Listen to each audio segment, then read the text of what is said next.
Just like learning any skill, learning how to program takes time, effort, and a good understanding on the foundations. And that was a mistake that I made pretty early on in my coding career. 4 months ago, when I started learning how to code, I didn't really want to take my time with the basics, and I wanted to just go into making projects right away because I had so many ideas in my head, and I just wanted to bring them to life as soon as possible.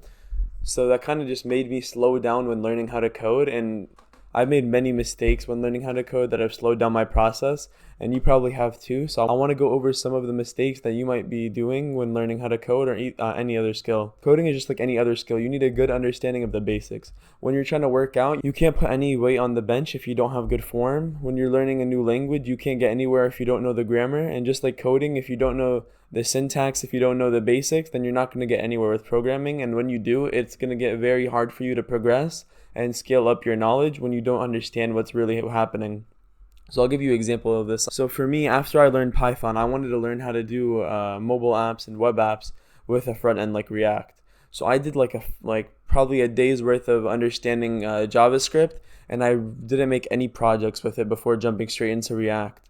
And I had no idea what was going on, and I probably was like that for like a good like 3 to 4 days of me just staring at my screen, not understanding how React's working. And this caused a lot of bad habits, like me just copying code I see online, or me just asking ChatGPT to write me some code, and I'm like pretending that I know how to understand it, and I just keep going, and eventually I have this product that I have no idea how it works, and it barely works, and just so many bad things. So what I did was I went back and I found a JavaScript tutorial on Udemy. I used a free trial, so I didn't spend any money.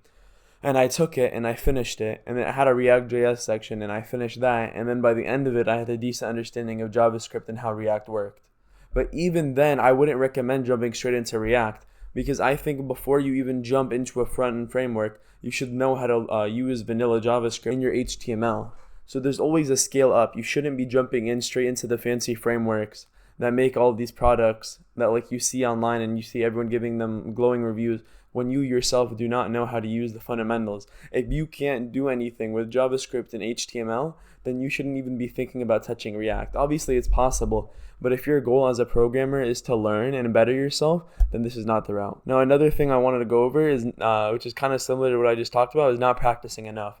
So many people, especially friends of mine, will just jump straight into it and not practice at all, and they'll, with a very little understanding of the basics, will go straight into the next big project without actually taking the time to learn anything. So this happened to me too. When I tried learning React, I didn't practice at all with JavaScript. I made one project which was just like a weather API, which really didn't teach me anything except for how to fetch information with an API, which was helpful, but it was nowhere near the skill I would need to actually understand how React works or any other front-end framework. So what I did was I just made projects. I just made a couple mini websites with HTML and JavaScript before I decided to move on to React.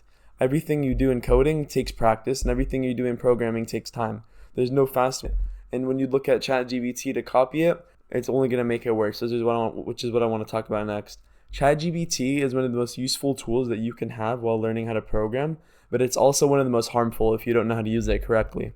There's so many times in programming where I've just wanted to copy and paste code from ChatGPT and not want to understand it and just like be like, it's fine. I'll reward myself with this one little bit of code that I'm gonna copy, and I'll understand everything else. And you keep saying that to yourself until you have this big chunk of code that works poorly, and you have no idea how it functions itself, and you learn nothing from getting it up. Having bad code is one thing, but at least when you have bad code, that means you wrote it yourself and it's something that you can improve on. When you have bad code from ChatGPT, you didn't learn anything and your application isn't as functional as it should be. Now, the last thing I want to talk about is comparing yourself to others. Now, when I went to school, there was a lot of kids that knew how to program at my age at a way higher level than I ever did.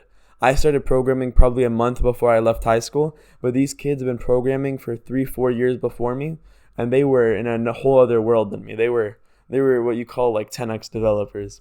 And it was so hard for me not to look at them and then look at myself and then be disappointed.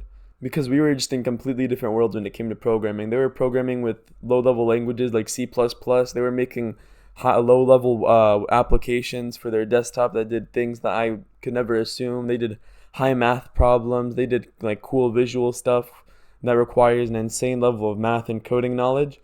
And I'm still, right now, way beyond, I'm way like before even getting to that level. So So I just wanted to say having that perspective on yourself and looking at other people and comparing yourself is one of the most harmful things you can ever do to your mentality, to yourself, and to you learning. It's very demotivating, and you'll never get anywhere if you just keep looking to the side. It's kind of like what I talked about last video, where I said don't look to the side, just look forward. Because the more you look to the side, the more you're gonna get distracted on your own journey, and the less you're gonna be able to focus on yourself. So yeah, that's those are just some of the mistakes I wanted to go over. I wanted to hopefully help you guys out and make sure you guys don't follow the same route I did and make mistakes that you can't come back from, or hopefully that you can cut off until it's too late.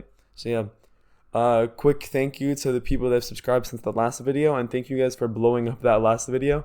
It's like 2 videos ago, but still I'm very appreciative that it's somewhat successful. 500 views is nothing to be mad at. So I'll see, what is it? Thank you, and I'll see y'all in the next one.